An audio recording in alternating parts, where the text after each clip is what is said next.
on a trouvé un terrain, on est sur le terrain, on revient du terrain. Le terrain, tous les chercheurs qualitatifs en parlent. Et c'est aussi le cas en sciences de gestion et du management. Il reste malgré tout entouré d'une aura de mystère. Qu'est-ce qu'un terrain? Qu'est-ce qu'une enquête de terrain?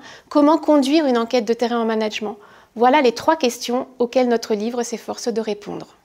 Pour y répondre, nous combinons dans le livre une forme narrative, puisque chaque chapitre est introduit par un récit inspiré d'un conte philosophique ou d'une fable, mettant aux prises de jeunes chercheurs avec différents problèmes propres à l'enquête de terrain. Et des éléments d'exposé plus didactiques, mêlés à des retours d'expérience au plus près de la pratique du chercheur et du doctorant.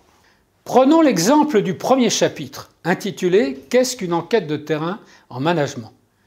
On y découvre Alexis qui amorce un parcours doctoral. Il a trouvé un terrain pour sa recherche, autrement dit une entreprise a accepté qu'il mène sa recherche chez elle, avec elle ou pour elle. Cela sera à définir. Alexis est perplexe et se demande que faire à présent. Quel sera son rapport avec le terrain? Peut-il être neutre? Il a cru comprendre en discutant avec le DRH de l'entreprise qu'il pouvait y avoir matière à collaborer avec différentes personnes.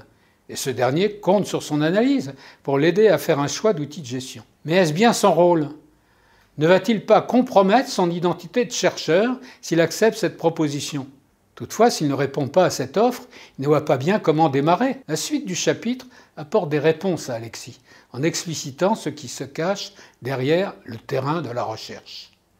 Le chapitre 2 démarre également par un récit, celui de la fable indienne de l'éléphant et des aveugles. Le récit met en scène des étudiants qui, à l'issue de l'observation d'un terrain, en déduisent chacun des représentations différentes. L'éléphant est une métaphore du phénomène étudié, mais chacun, puisqu'il ne le voit pas dans sa globalité, n'accède qu'à une partie. Or, il faut aussi identifier des moyens pour accéder à l'ensemble.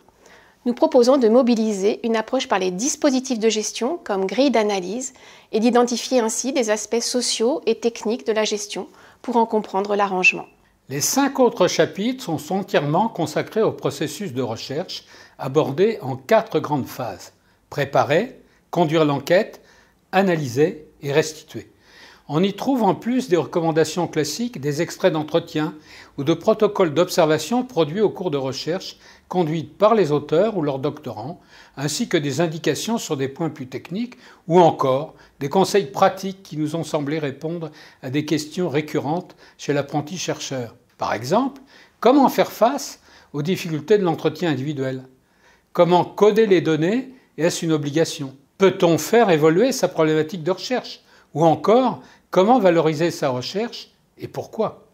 Poursuivant dans le même esprit d'un sérieux divertissant, l'ouvrage se termine par une annexe, un abécédaire des idées reçues sur la recherche de terrain.